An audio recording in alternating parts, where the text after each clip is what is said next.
Haftarat Vayera, le pouvoir de l'hospitalité. L'hospitalité me semble tout à la fois une vertu et un bonheur. Honoré de Balzac. Pourquoi les sages ont-ils sciemment choisi ce passage du livre des rois pour compléter la parashate Vayera? Quel est le dénominateur commun liant la parashate Vayera et la Haftarat Vayera? Que distinguent ces deux extraits bibliques? Le dénominateur commun entre les sources réside dans les promesses respectives du prophète Élisée à la Shunamite et de l'un des hommes messagers angéliques s'adressant à Abraham. Tous deux émettent la promesse que les deux femmes stériles, la Shunamite et Sarah, l'épouse d'Abraham, tiendront un enfant dans leurs bras dans l'année qui suivra. Vayomer la moed hazeh ka'et haya at hoveket ben vatomer al adoni ish Elohim al techazev beshifratecha. Et il, Élisée, lui dit à la Shunamite, à pareille époque, en ce temps vivant, tu serreras un fils dans tes bras. Elle répondit, ah mon Seigneur, homme du Seigneur, ne trompe pas ta servante. 2 Rois 4, 16. Vayomer shov ashuv elecha ka'ed haya והנה בן לשרה אשתך, ושרה שומעת פתח האוהל, והוא אחריו. Et l'un d'eux reprit, certes, je reviendrai à toi en ce temps vivant, et voici un fils sera né à Sarah, ton épouse. Or Sarah l'entendait à l'entrée de la tente qui se trouvait derrière lui. Genèse 18, 10. Alors que la promesse divine, le terme biblique ka'et haya, en ce temps vivant, s'accomplit pour les deux femmes stériles, la réaction de la Shunamite s'oppose à celle de Sarah. La Shunamite supplie le prophète Élisée de ne point la décevoir, alors que l'épouse d'Abraham, Sarah, ne croit point qu'un miracle puisse se produire en égard à son grand âge. Vatitzhak Sarah bekirbah lemor achare veloti haitali edna va adoni zaken. Et Sarah rit en elle-même, disant, flétrie par l'âge, cette volupté me serait réservée, alors que mon époux est un vieillard? Genèse 18, 12. La Shunamite disposée à croire au miracle divin émet toutefois un certain doute quant au pouvoir miraculé octroyé à Élisée. Vatomer el Adoni, ish a Elohim, al techazev, bishifratecha. Elle répondit, à mon Seigneur, homme du Seigneur, ne trompe pas ta servante. 2 Rois 4, 16. Vatomer ashaalti ven me'et Adoni halo amarti lo tashle oti. Et elle dit, est-ce que j'avais demandé un fils à mon Seigneur? N'ai-je pas dit, ne m'abuse point? 2 Rois 4, 28. Rappelons qu'Élisée, pourtant disciple et successeur de son maître, le prophète Éliaou, apprend la nouvelle de la stérilité de la Shunamite par la bouche même de Gehazi, son serviteur. Vayomer, ume la'asot lah, vayomer Gehazi, aval ben elle ve'ishah zaken. Et il, Élisée, reprit, que faire pour elle? Gehazi repartit, et mais elle n'a point de fils, et son époux est un vieillard. 2 Rois 4, 14. Sarah, quant à elle, ne croit pas au miracle et fait preuve d'un grand scepticisme. À ce scepticisme, la réponse de l'Éternel à Abraham est sans ambiguïté. Aïpale, me Adonai davar, la moed ashuv elecha, ka et haya, ul Sarah ven. Est-il rien d'impossible au Seigneur? Au temps fixé, en ce temps vivant, je te visiterai et Sarah aura un fils. Genèse 18, 14. L'époque des prophètes, à partir d'Éliaou, est une période de trouble extrême, au cours de laquelle les miracles foisonnent. Ces miracles se caractérisent par leur visibilité et témoignent d'une croyance amoindrie en l'Éternel. Au contraire, le temps des patriarches et des matriarches est celui au cours duquel les miracles sont absents. Il s'agit d'une ère de forte croyance en la divinité. Les pères et les mères d'Israël ne ressentent jamais la nécessité de faire appel au miracle pour croire en l'Éternel. Ils croient en l'Éternel. Toutefois, quelle que puisse être l'époque, comment les miracles, qu'ils soient visibles ou invisibles, ont-ils pu se produire? Dans les deux textes de la Parashat Vayera et de la Haftarat Vayera, un point commun unit la Shunamite et Avraham. Tous les deux font preuve, respectivement, de noblesse d'esprit en invitant leurs hôtes, pour la première Élisha, Élisée, et pour le second, 3 hommes dont l'identité et l'origine ne sont jamais mentionnées. Comment Élisha est-il capable d'opérer le plus grand des miracles, ressusciter le fils de la Shunamite? Comment Sarah a-t-elle pu être enceinte et enfanter d'un enfant alors même que rien n'aurait permis d'imaginer qu'un tel miracle puisse se produire vu son âge avancé?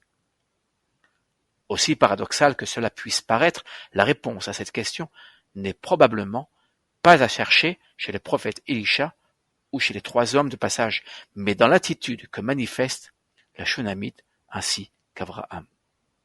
Vayehi hayom vaya'avor Elisha el Shunam ושם אישה גדולה, ותחזק בו לאכול לחם, ויהי מדי עוברו יסור שמה לאכול לחם.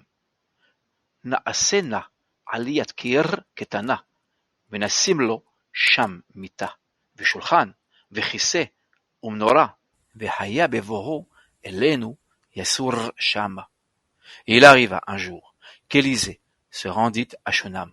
Là vivait une femme de distinction, qui le pressa de manger chez elle. Depuis, chaque fois qu'il passait par cette ville, c'est là qu'il entrait pour manger. Préparons, je te prie, une petite cellule avec des murs, et plaçons-y, pour son usage, lit, table, siège et flambeau. Lorsqu'il viendra chez nous, il pourra s'y retirer. 2 Rois 4, 8, 10. Yukahna me'at maim verahatsu רגליכם, וישענו תחת העץ, ואקחה פת לחם, וסעדו ליבכם אחר תעבורו, כי על כן עברתם על עבדיכם. ויאמרו כן תעשה כאשר דיברת. Qu'on aille quérir un peu d'eau, lavez vos pieds, et reposez-vous sous cet arbre. Et je vais apporter une tranche de pain, vous réparez vos forces, puis vous poursuivrez votre chemin, puisque, aussi bien vous avez passé près de votre serviteur. Ils répondirent, fais ainsi que tu as dit. Genèse 18, 4, 5.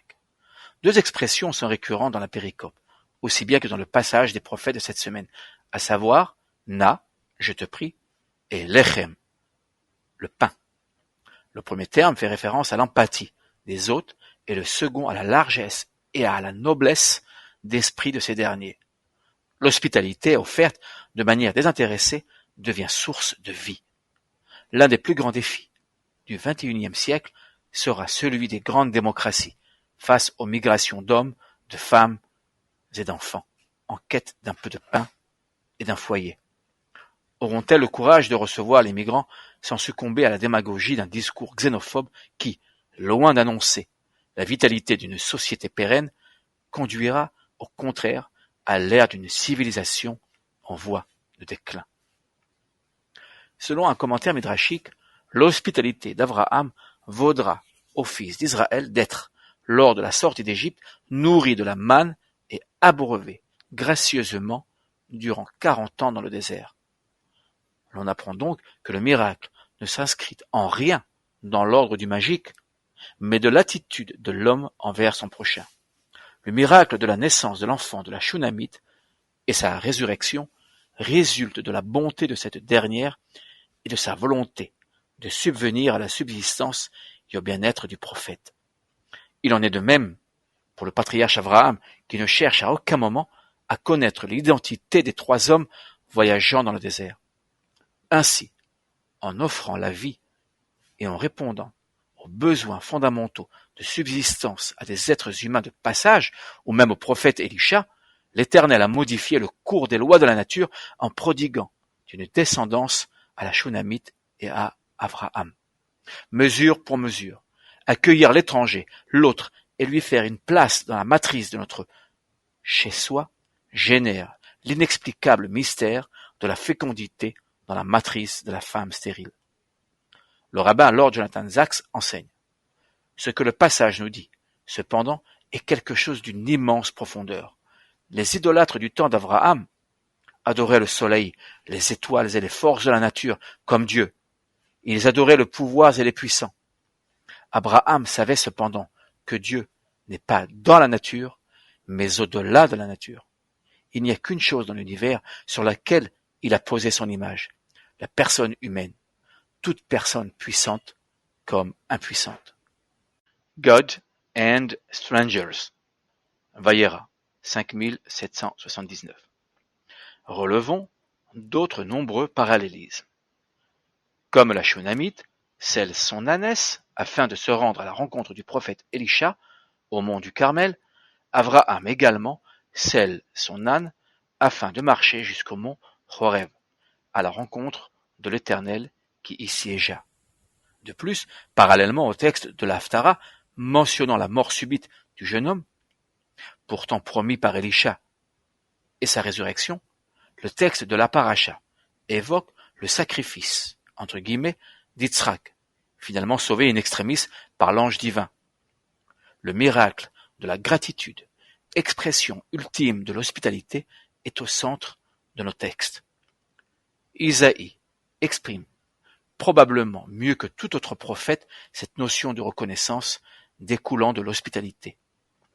Vatafek laraev, nafshecha, venefesh na'ana, tasbi'a, vezarach, bachoshech orecha, va'afaltecha, katsaoraim, venachacha, Adonai tamid, ve'isbi'a, בצחצחות נפשך ועצמותיך יחליץ והייתה כגן רבה וכמוצא מים אשר לא יחזבו מימיו. Et si tu témoignes ta bienveillance à l'affamé et rassasis celui qui est torturé par le besoin, ta lumière brillera au milieu des ténèbres et ta nuit sera comme le plein midi. Et constamment l'Éternel te guidera, il prodiguera à ton âme des jouissances pures et fortifiera tes membres. Et tu seras comme un jardin bien arrosé, comme une source jaillissante dont les eaux ne causent aucune déception. Isaïe 58, 10, 11. Toda Rabba, Shabbat Shalom, Chaim Wiesman.